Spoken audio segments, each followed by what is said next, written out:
Bom dia. Bom sábado para todos. Espero que estejam felizes.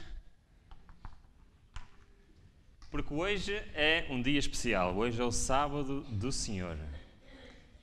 E também, de acordo com a programação deste ano de União, hoje é o sábado dedicado ao espírito de profecia.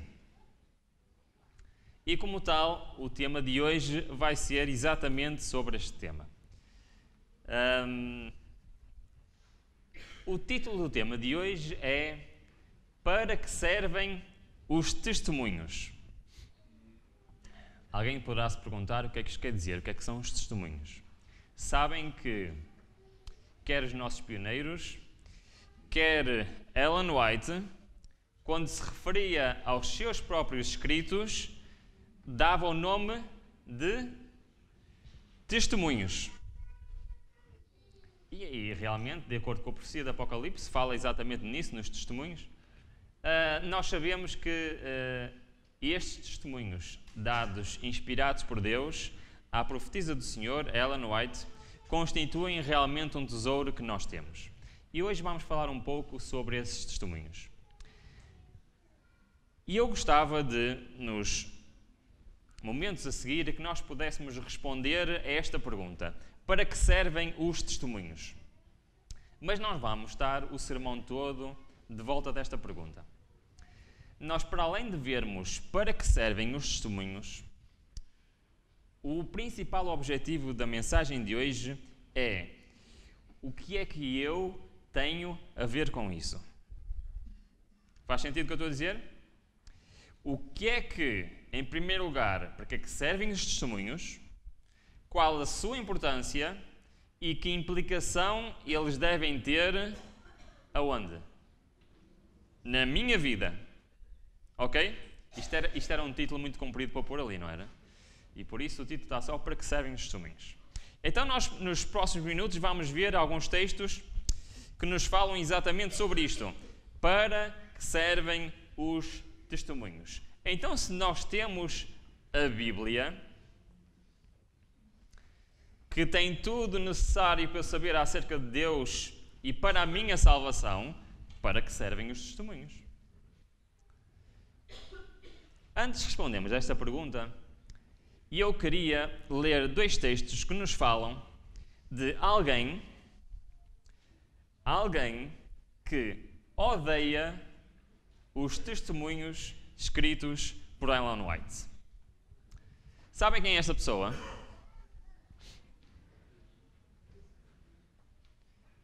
E para percebermos para que é que eles servem, vamos ver então porque é que essa pessoa detesta, odeia literalmente esses escritos. Vamos ler. Diz assim: Satanás está continuamente forjando por introduzir o falso, para afastar a verdade. Por isso, qual é o objetivo de Satanás?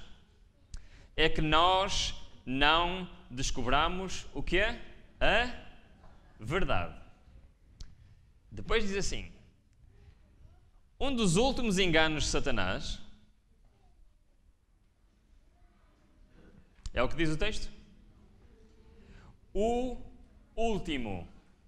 Sabem que Satanás engendrou muitos planos para o tempo de fim. Muitos. Mas o último grande engano de Satanás, sabem o que é? Será tornar sem efeito o testemunho do Espírito de Deus.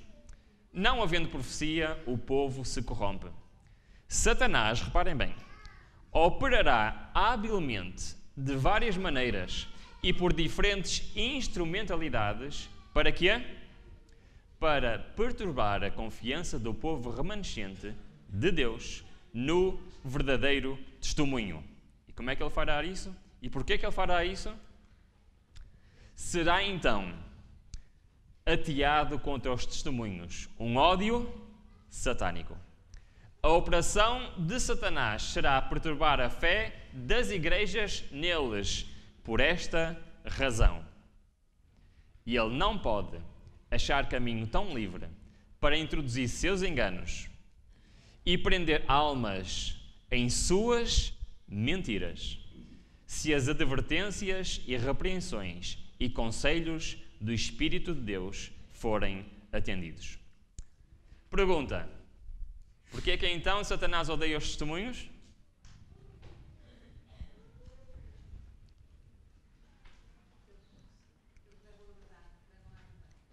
Porque eles conduzem, em primeiro lugar, à verdade e, em segundo lugar, expõem o quê? O que é que eles expõem? Os enganos de quem? De Satanás. Alguém aqui gosta de ser enganado? Não? Ninguém tem assim um hobby, um passatempo, que é gostar de ser enganado? Não é interessante? Não. Ninguém gosta de ser enganado. No entanto, Satanás tem o seu último engano, que é fazer com que a igreja despreze os testemunhos. Com que objetivo? Enganar. Muito bem.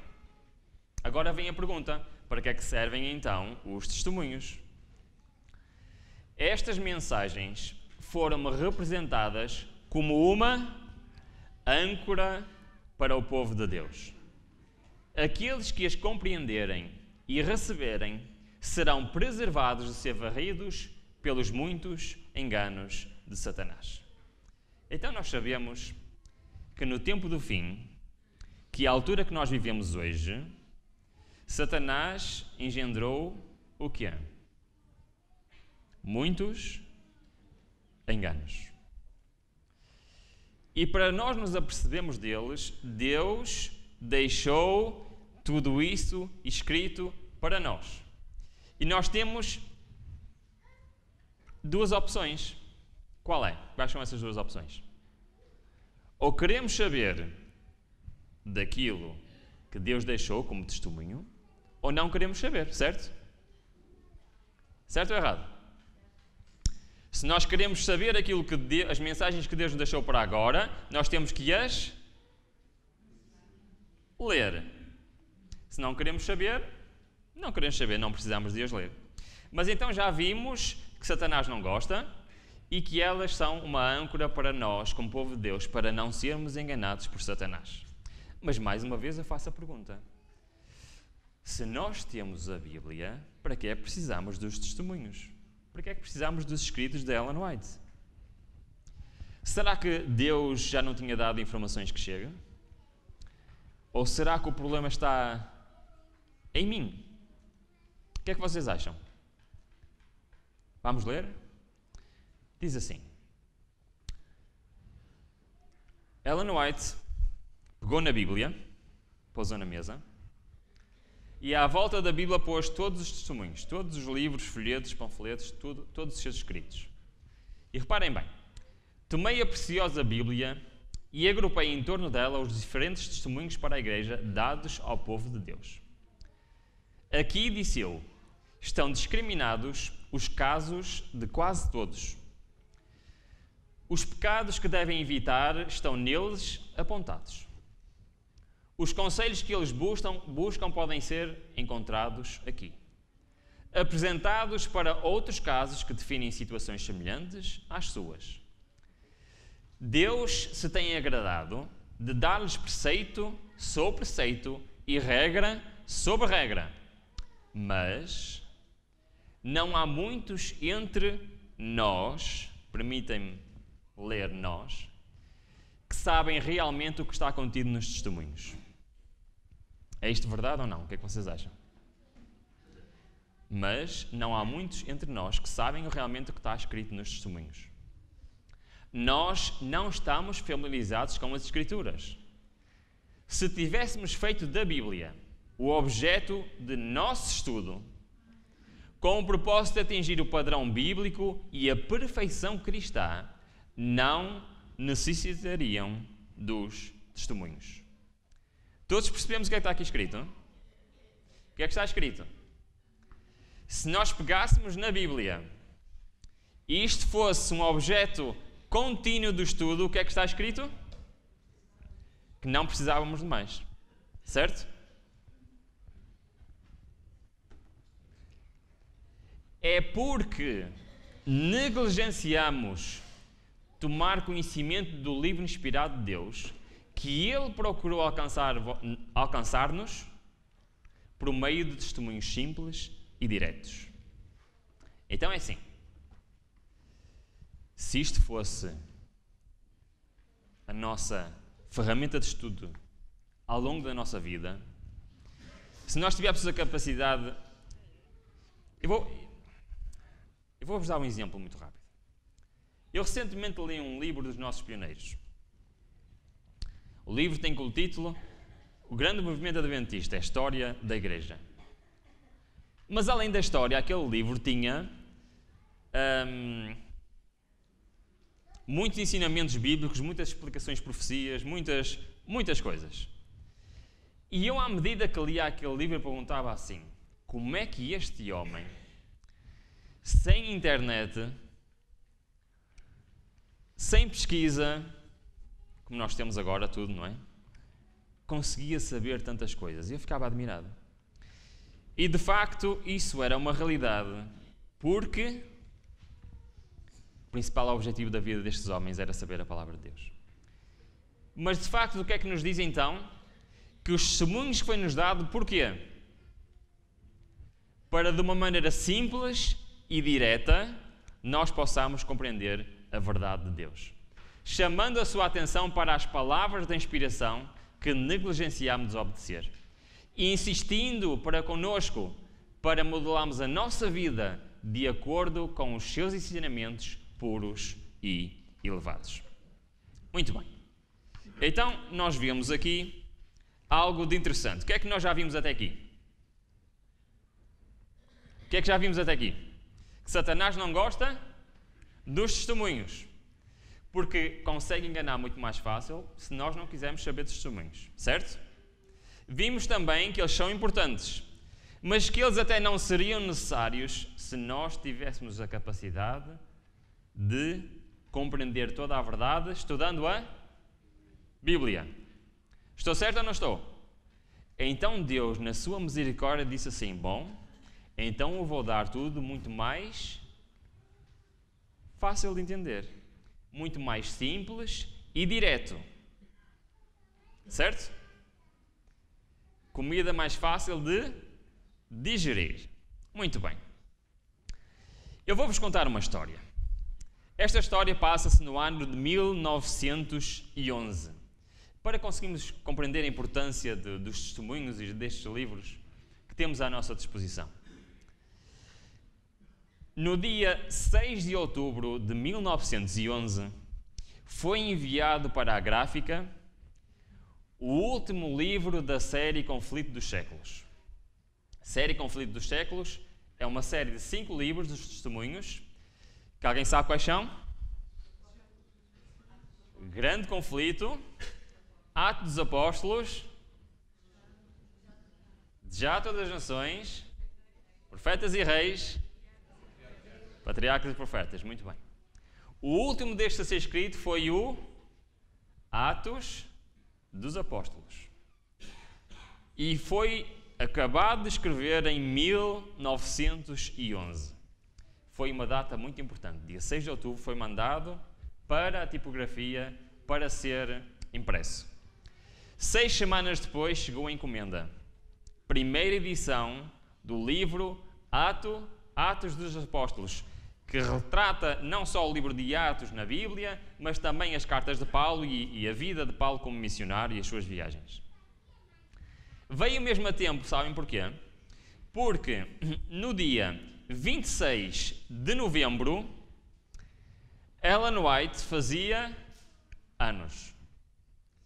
E ela teve um desejo no seu aniversário. Foi o seu aniversário. Sabem quantos anos ela fez em 1911? 84. E ela teve um desejo naquele aniversário. O desejo dela naquele aniversário foi o seguinte. Foi assinar 11 livros, primeira edição, Atos dos Apóstolos, assinar e enviar para amigos chegados e para colegas de trabalho. E o desejo dela era, nesse dia de aniversário, fazer isso. Então assim fez. Ela, nesse dia, pegou em 11 os 11 primeiros livros dos Atos dos Apóstolos, assinou-os e depois o seu filho enviou então para essas pessoas. Uma das pessoas que recebeu esta primeira edição foi uma senhora chamada Adélia. Era uma amiga de Ellen White, uma amiga chegada, e foi uma das pessoas que recebeu então esta primeira edição. E esse livro sobreviveu até aos nossos dias. E está aqui na minha mão. Isto é um Atos dos Apóstolos, 1911, enviado em novembro de 1911 pelo filho de Ellen White para esta senhora chamada Adélia. Estou-se a perguntar como é que eu tenho este livro na minha mão, não é?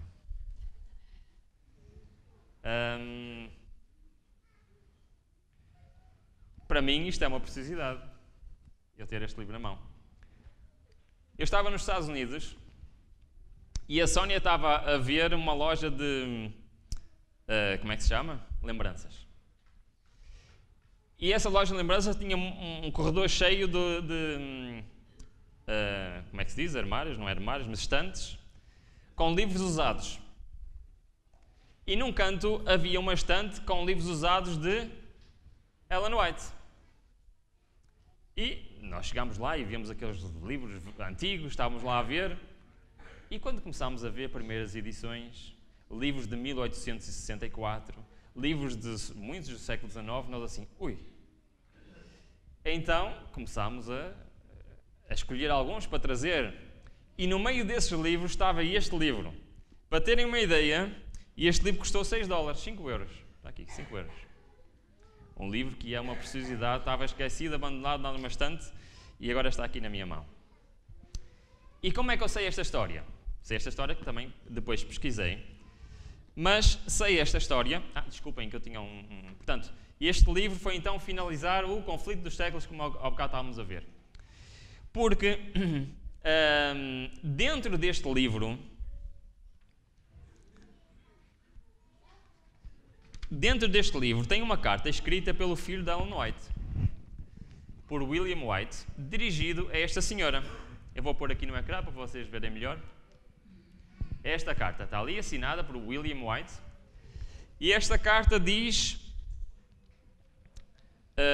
o seguinte, esta carta foi escrita no dia 1 de janeiro de 2012, diz assim: há alguns dias atrás recebemos uma carinhosa carta, datada de 13 de dezembro, dizendo-nos que havia recebido o novo livro da minha mãe, Atos dos Apóstolos. Foi enviado a pedido da minha mãe no seu aniversário e continha uma pequena tira de papel com a sua assinatura para poder colocar no livro. E depois continua a falar sobre outras coisas. Então, devem calcular que quando abrimos este livro e vimos esta carta, nós ficámos assim, temos mesmo que levar este livro, não é?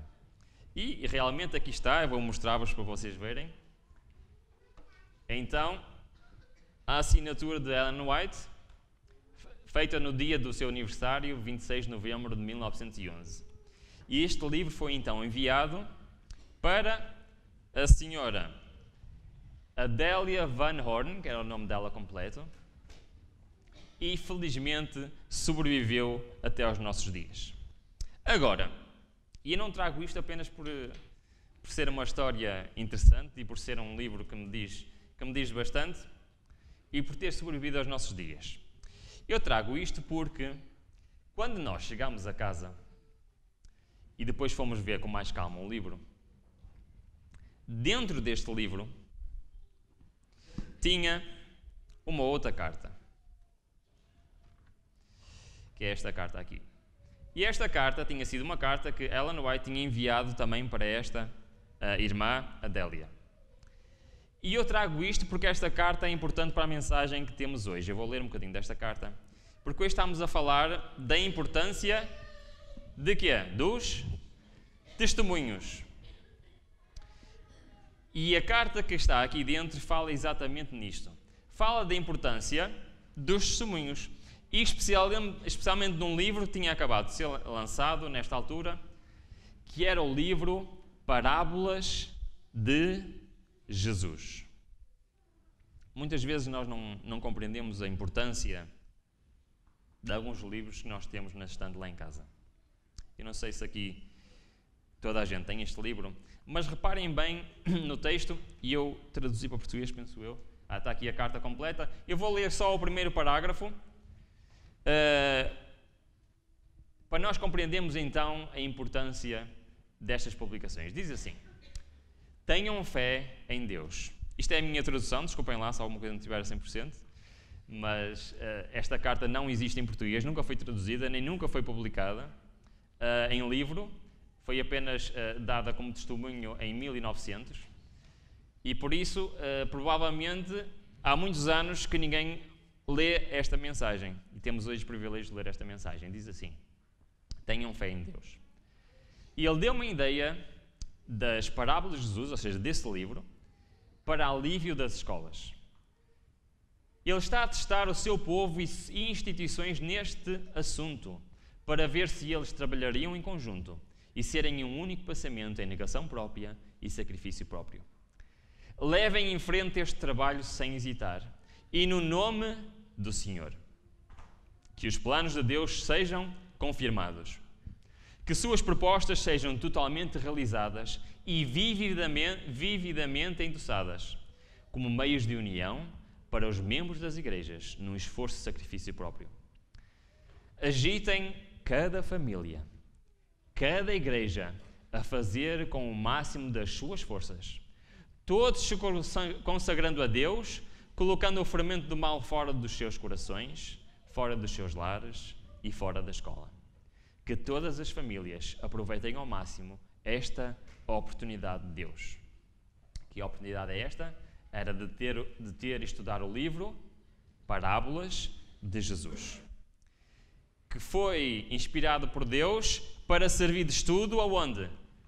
Nas escolas e em família. Em casa, em família.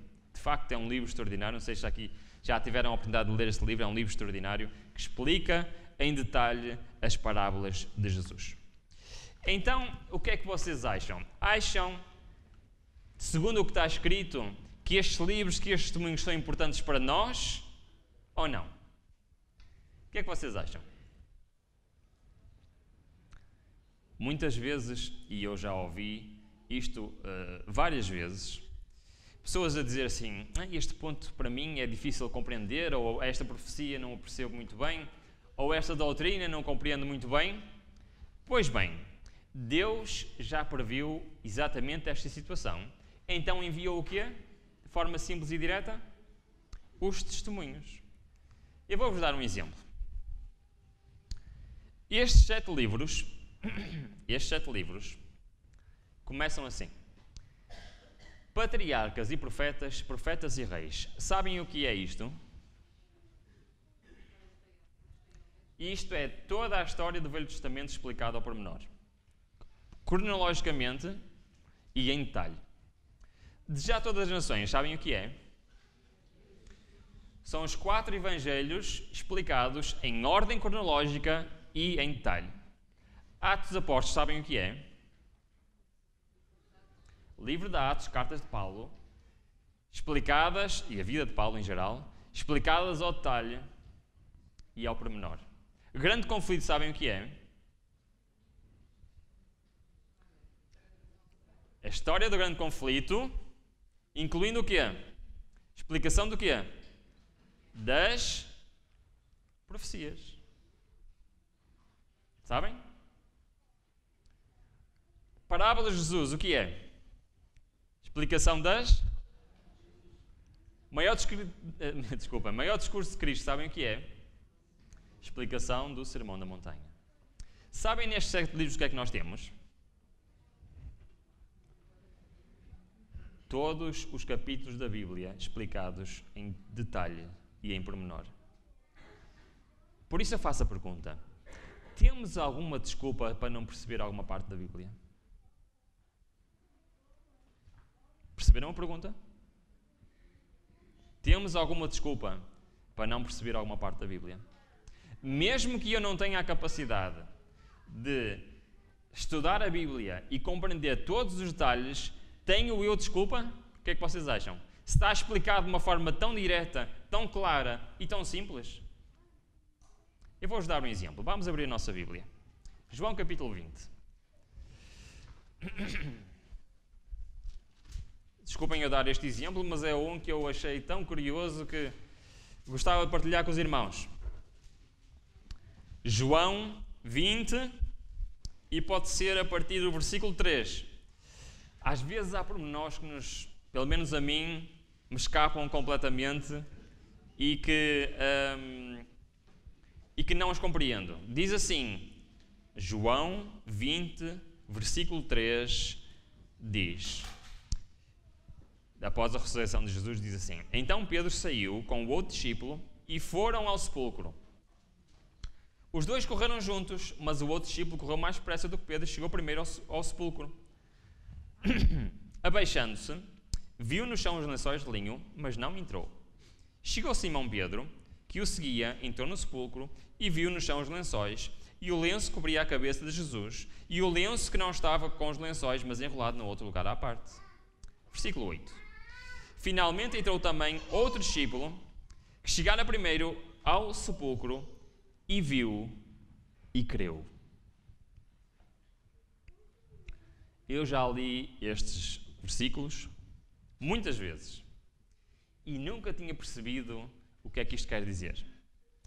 Vou-vos fazer uma pergunta. Foi João que viu e creu, certo? Porquê que ele viu e creu? O que é que ele creu em primeiro lugar? Que Cristo ressuscitou. Mas o que é que ele viu para o levar a crer que Cristo ressuscitou?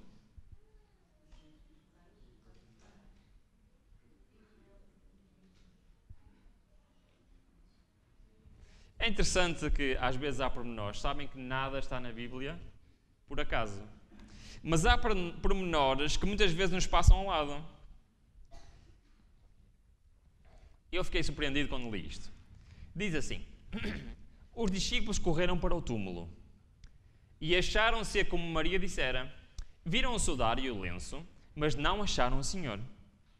Havia, no entanto, mesmo ali, o testemunho de sua ressurreição. Lá, no sepulcro, que João olhou, viu e creu, tinha o testemunho que provava que Jesus tinha ressuscitado.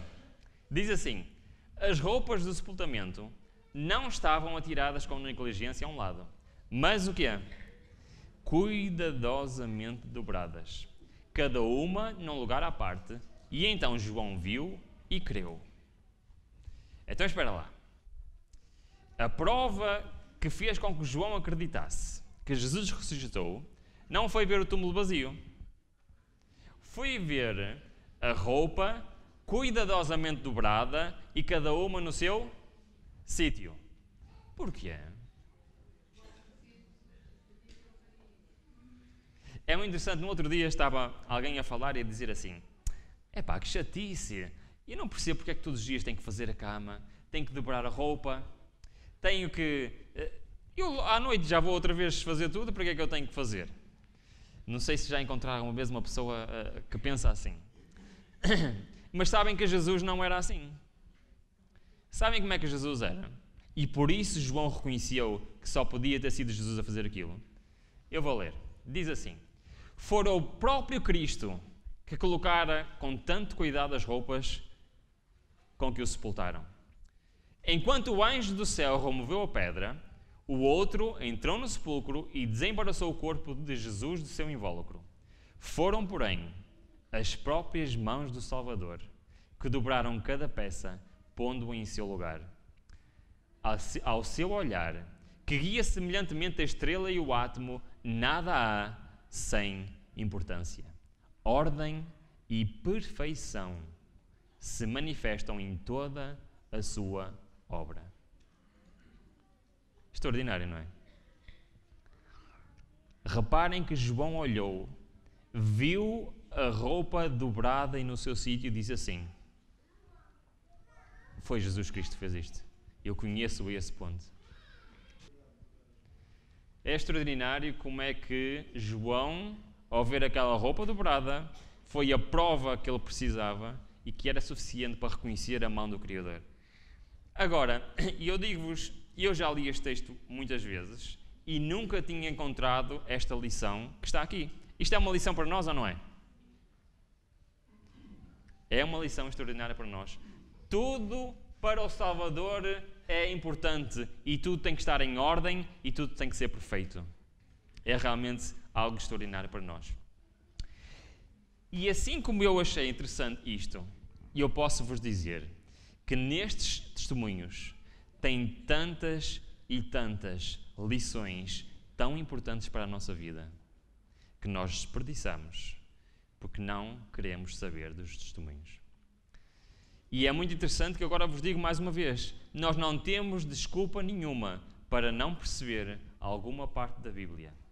Para fazermos perguntas como, por exemplo, porquê que Deus no Velho Testamento mandava matar? E fazemos perguntas destas. E se calhar nem sabemos a resposta.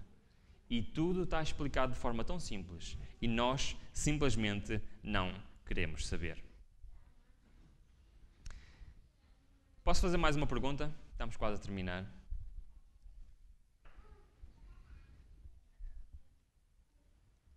Eu acho que há duas hipóteses. Agora sou eu a falar. Atenção. Ou nós somos demasiadamente confiantes em nós próprios, ou nós somos loucos. Perceberam a pergunta que eu disse? Isto sou eu a falar. Sou eu a olhar para a minha vida e a pensar, ou eu sou demasiadamente confiante em mim próprio, ou eu sou louco. Posso explicar rapidamente porquê? Eu vou mostrar várias imagens de vários livros e vamos ver se tem alguma lógica o que eu estou a dizer. Por exemplo, nós começamos a nossa vida e nós vimos ainda há pouco a importância que tinha para o nosso lar um livro tão simples como as Parábolas de Jesus. Diz que esse livro deve agitar cada família, cada igreja, cada escola, cada instituição. E o que é que acontece nas nossas casas? Se calhar ele está na prateleira a ganhar pó. Mas nós começamos a nossa vida normalmente como crianças, como estudantes. Por exemplo, mas nunca quisemos saber quais são os conselhos que existem para os estudantes. Sabiam que há conselhos para os estudantes? Continuamos e vem a juventude e se calhar nunca quisemos saber o que é que está escrito de testemunho só para jovens e mensagens para os jovens. Por exemplo, o livro só para os jovens só tem 5 ou 6 capítulos. Sabem quais são os capítulos? É leitura e música, aparência pessoal, relacionamentos, noivado e vida devocional. Acham que isto é importante, algumas dessas coisas para os jovens? Depois, a juventude continua a crescer, começamos a querer namorar, mas não queremos saber nos testemunhos que existem nas cartas a jovens namorados, ou nos testemunhos sobre conduta sexual, adultério e divórcio. Depois queremos casar. Mas não queremos saber dos testemunhos que existem para o lar adventista ou para os fundamentos do lar cristão. Depois queremos ter filhos, mas não queremos saber dos testemunhos que há sobre educação, sobre a orientação da criança, sobre os fundamentos da educação cristã. Ser mãe, o que é? Depois os nossos filhos são assim ou são assado e nós não percebemos porquê. A nossa vida continua, queremos ser membros ativos na igreja, mas ignoramos os testemunhos para a igreja, as mensagens escolhidas, os testemunhos seletos, os conselhos para a igreja. Queremos ter cargos na igreja, ser pessoas ativas ao serviço do Senhor. Queremos ser, por exemplo, participar na ADRA, mas nunca lemos o Beneficência Social. Queremos participar na música na igreja, mas nunca quisemos saber testemunhos sobre a música e sua influência na vida do cristão. Queremos ser monitores da escola sabatina. Queremos ser diretores da escola sabatina, mas nunca quisemos saber dos conselhos sobre a escola sabatina. Queremos estar envolvidos no evangelismo, no testemunho, mas nunca lemos os testemunhos sobre o evangelismo, nem o serviço cristão, nem os testemunhos para obreiros evangélicos. Para que é que Deus deu tantos testemunhos? Depois vêm as nossas lutas espirituais. E perguntamos muitas vezes a Deus porque é que isto me está a acontecer. Porque é que esta dificuldade na minha vida está a acontecer? E o que é que Deus nos diz? Olha para os testemunhos que eu deixei para ti. Mente, caráter e personalidade. Caminho a Cristo.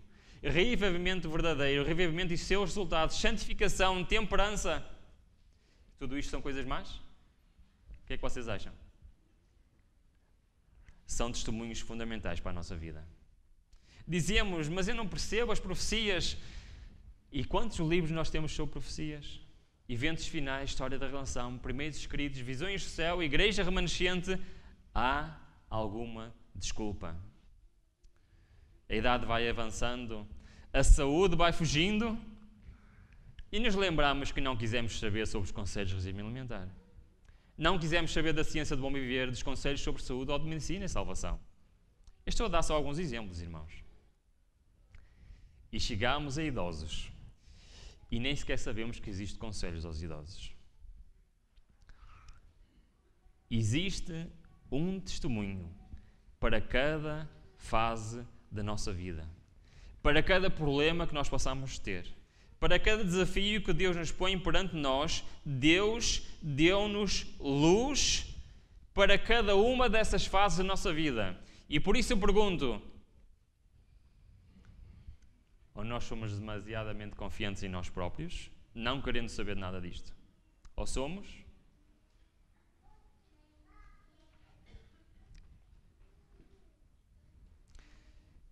Este homem foi um dos nossos grandes pioneiros. John Norton Loughborough. Deve ser mais ou menos assim que se diz o nome dele. Ele escreveu o livro Grande Movimento Adventista e ele era um grande pregador, um grande escritor e entre os nossos pioneiros. E ele teve vários anos a viajar com Ellen White e Tiago White, fazer muitas séries de conferências, de pregações, e decidiu, mais avançado na sua vida, escrever o livro sobre a história da igreja. E ele assistiu a mais de 50 visões de Ellen White. E eu queria ler-vos uma pequena frase que ele tem neste livro, mais para o fim, num dos últimos capítulos, que diz assim, lembra-se há bocado eu falei nele, e perguntava-me assim, como é que este homem sabe tanta coisa, conhece tanta coisa, consegue explicar tanta coisa? No fim do livro eu percebi porquê. Sabem porquê? Olhem o que ele diz assim. Falando de testemunhos de Ellen White, li todos os seus testemunhos por completo.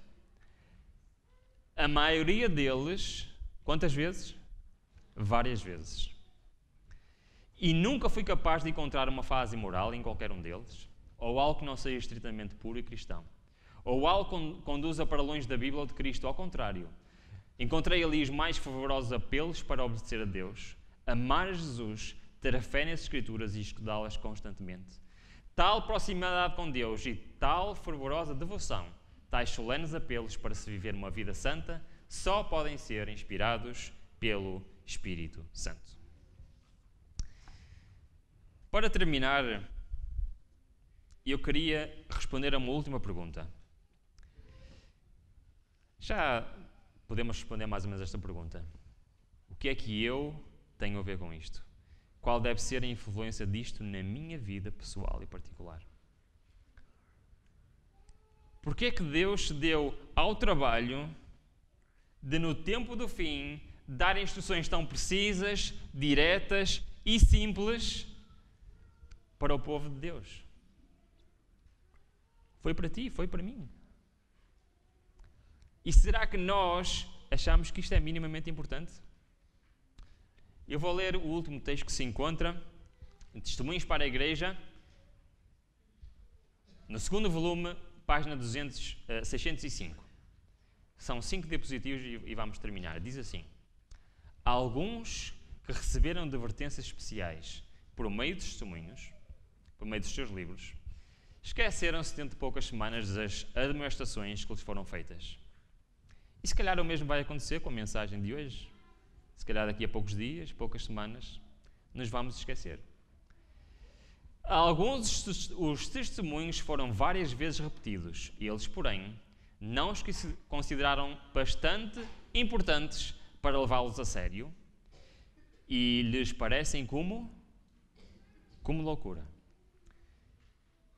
Como a palavra de Deus se haja circundada por estes livros e folhetos, assim também Deus o circundou por reprovações, conselhos, advertências e encorajamento. Aí estão vocês com o coração angustiado, clamando a Deus por mais luz. E se calhar isto sou eu, ou tu, que clamamos a Deus por mais luz. E sabem o que é que Deus responde? E eu estou autorizada por Deus a declarar-lhes que nenhum raio mais desta luz há de incidir sobre o seu caminho, através dos testemunhos, até que façam uso prático da luz que já lhes foi concedida. O Senhor lhes tem circundado de luz, mas nós não a temos apreciado.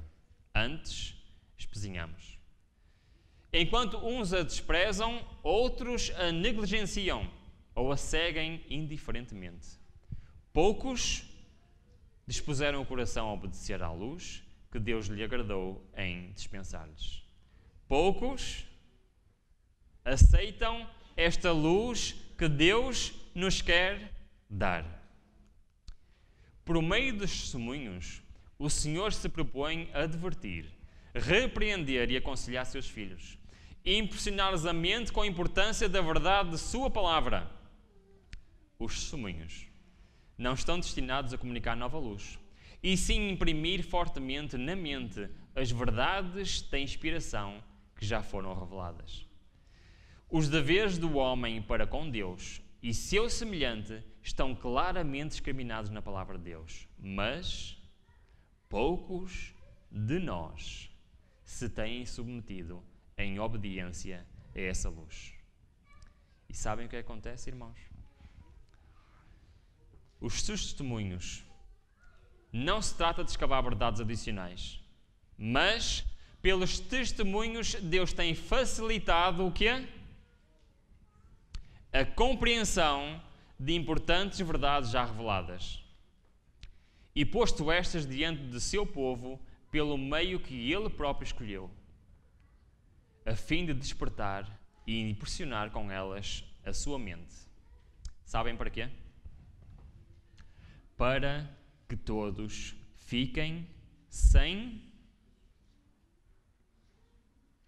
Custa um bocado, não custa? Para que todos fiquem sem desculpa. Não temos nenhuma desculpa para não conhecer a verdade. Deus próprio escolheu este meio para facilitar a compreensão das verdades eternas. Agora cabe-nos a nós decidir se as queremos para a nossa vida ou se não queremos. Por isso, eu exorto a cada um de vocês. E este livro é tão importante hoje como era em 1911, quando foi escrito pela primeira vez. Quando foi editado pela primeira vez. Perdemos bênçãos após bênçãos em desperdiçar as mensagens que o Senhor nos deixou para nós, que somos o povo escolhido para as saber. Que possamos decidir hoje dar a devida importância a estes testemunhos na nossa vida. É a minha oração para cada um de nós. Amém.